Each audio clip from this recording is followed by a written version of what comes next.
The new effects mode opens up 7 specific colour options for immediate in-camera results.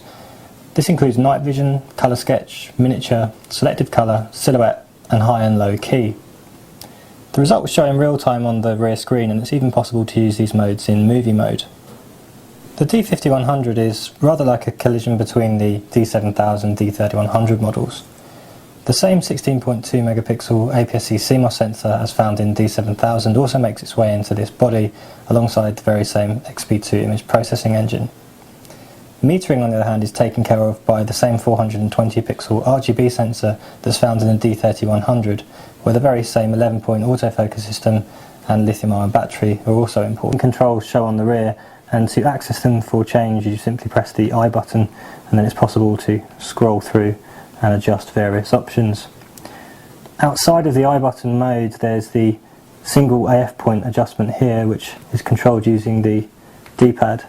The only slight issue with this is even when the screen automatically turns off or isn't displaying, it's easy to knock the AF point without realising.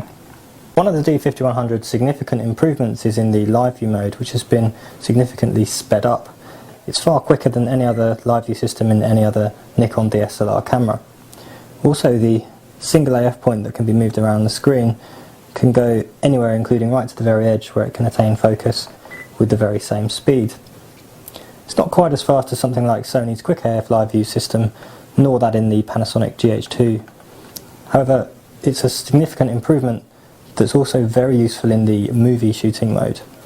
The new effects modes are a bit of a mixed bag.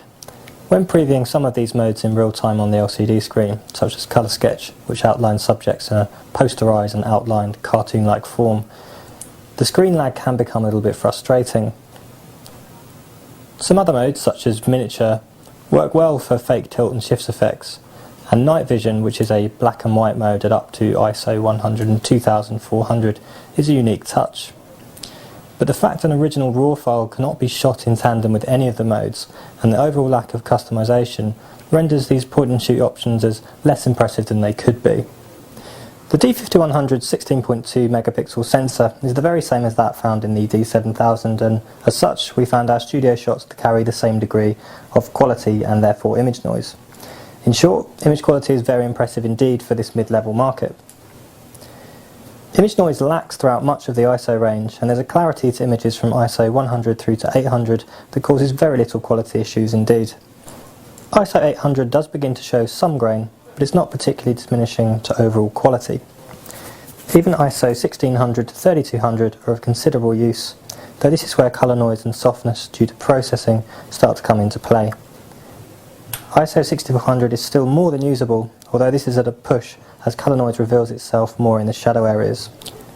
The top sensitivity High 1 and High 2 options, which are ISO 12800 and 25600 respectively, should be strictly used for emergencies only, as softness through noise reduction can be problematic.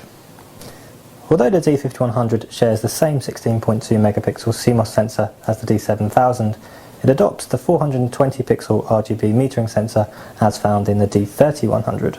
We found the combination of these two to be a more successful pairing than the D7000's 2016 pixel metering sensor, as the latter overexposed in a number of scenarios. The D50-100 on the other hand produces more accurate exposures that are therefore tonally richer as well.